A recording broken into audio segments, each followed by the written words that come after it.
যে আমার জামাইকে অসম্মান করে কথা বলে তাকে আমি ঘৃণা করি, সে হোক আমার শ্বশুরবাড়ির আত্মীয় আর সে হোক আমার নিজের আত্মীয়।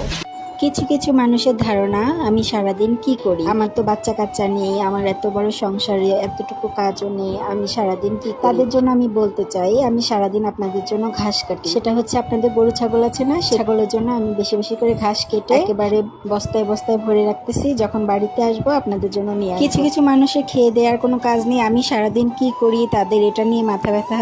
আমি সারাদিন আমি কি করি সেটা তো আমি ভিডিওর মধ্যে দেখিয়ে দিই যে আমি সারাদিন কি করি। তাদের একটাই প্রশ্ন, তোমার তো বাচ্চা কাচ্চা নেই, তোমার তো সংসারে কোনো ঝামেলা নেই, টোনাটুনির সংসার, কি আর করো? না ভাই, আমরা তো না খেয়ে থাকি, আমাদের তো সংসারে কোনো কাজ নেই, আমাদের তো জীবন চালাতে হয় না। বাচ্চা কাচ্চা থাকাটাই যে জীবনের সবকিছু, এটা আপনাদের কেন মনে হয়? বাচ্চা কাচ্চাই যে জীবনের সবকিছু, এটা আপনাদের কেন মনে হয়? আপনারা যে এই পর্যায়ে এসে দেখতে পারতেছেন যে আপনাদের সন্তানরা আপনাদের কতটুকু এখন কেয়ার নেয়। তারা বিয়ের পরে